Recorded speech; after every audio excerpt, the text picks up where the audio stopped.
We will now hear closing arguments or the concluding speech by the co-chief prosecutors. Who will proceed first? Ms. Dogopal, please, you may proceed. Your Honors, all of us having sat in this hall over the last few days must feel humbled by the demonstration of bravery and commitment that the survivors of military sexual slavery have displayed. The cowardice of the Japanese government stands in stark contrast to the courage of the women.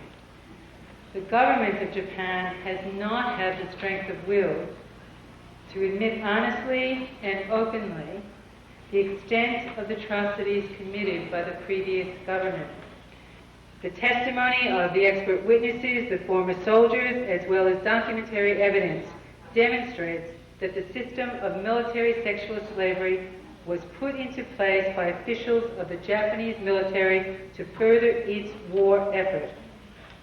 As such, it was a deliberate government policy, and therefore all acts associated with it are attributable to the government of Japan.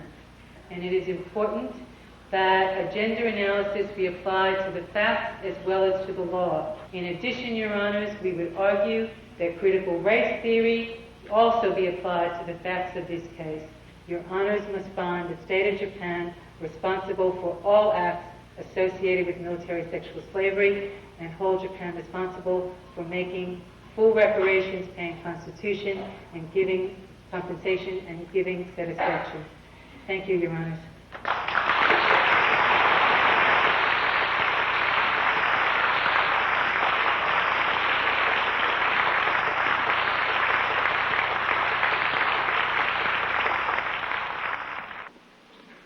Your Honors, I am sure that I, like you, are just overwhelmed by the evidence, by the voices. My heart is beating now because I'm thinking back to some of the testimony I heard. I think there was official government involvement, either via ministries or the Army. But how were they involved? They were involved. And I wish I was going to argue this very subtle case about I'm going to put A and B together, and there was some aiding and abetting going along among the majority of the accused. But I can't, because the evidence spoke for itself. We have actors. We have actors and institutionalizers. We have people who acted to set up the policy.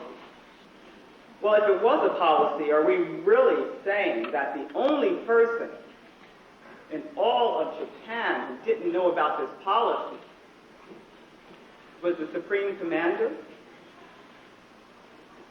Why hide it from him?